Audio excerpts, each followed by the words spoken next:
done with this project here. I've been working on this little herb garden now for about 3 weeks, and that's about 20 hours. I just came out here on the weekends. This is our little weekend, what I call the weekend getaway. And so I wanted to share this with you, hopefully to inspire you to do the same if you don't already have one, and to show you how easy it is. And I'm very excited about it because I finally got it done, and I've been planting some things and they're already coming up. So I'll show you real quick how to do this. I do recommend that if you think you want to do something like this, make sure that you get the all new square foot gardening book. I know that I say that a lot in all my videos, but I do think that it's important that you have that book to refer to. I also have another video that's about 20 minutes long that's much more in detail than this one will be. But this is going to give you a general overview of what you need to do in order to have a small herb garden. First thing that you're going to need to do is select your spot where you want to put your garden.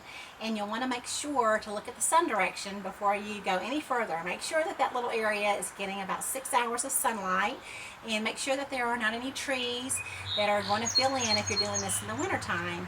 Because in the winter time, you know, if it's a deciduous tree, those leaves can fill in, and you will be deceived by how much sunlight your little garden is actually getting when summer rolls around. It'll be all filled in, and you might have a lot of shade on your garden. So keep that in mind. For instance, here, I thought this would be a good area. It gets 6 hours of sunlight each day or more, and then it's in front of the kitchen window, so it's a perfect spot for herbs. So I'm really happy about this little area. It has half a fence around it, so I'll keep out some of the little critters I know that will find their way over here.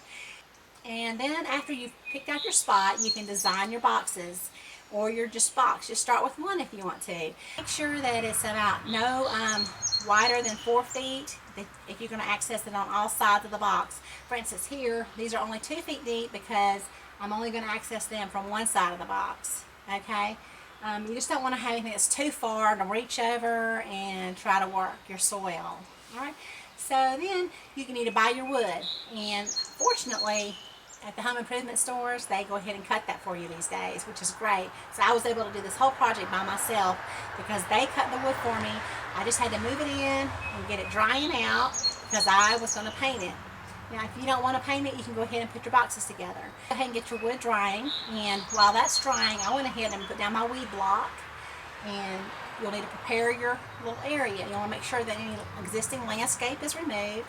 I had a lot of rocks, and I had an old hosta plant that was very mature and very hard to get out. As a matter of fact, that was the hardest part of the entire project, was digging out the hosta. So keep that in mind when you're digging out plants. You may have to allow more time for that than you thought. And so I put down my weed block, and then I moved back in some of my the rocks I had dug out to make this little like fire ring, but I'm actually planting sunflowers in it. So just to add a little height to the garden. The following weekend, it was time to screw my boxes together. And fortunately, all I needed was an electric screwdriver. I popped those together, and then I painted the outside of them, and then painted the inside top part up to where I thought the soil line would be. So, and then I put them in place, and I also put down a little bit of mulch out there too, and then I mixed my soil. And you can refer to your square foot gardening book for that too. Make sure you have a good source for coarse vermiculite before you get to that point where you have to mix your soil, because you really do need to use that. It makes the soil wonderful. Make sure that you're using coarse vermiculite, or order ahead of time if your home improvement store does not carry it. Okay?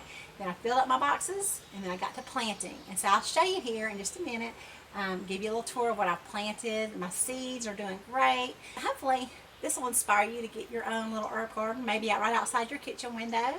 And I appreciate you taking the time to watch my video. If you have any questions, please let me know. I'll be more than happy to help you. And have a beautiful day.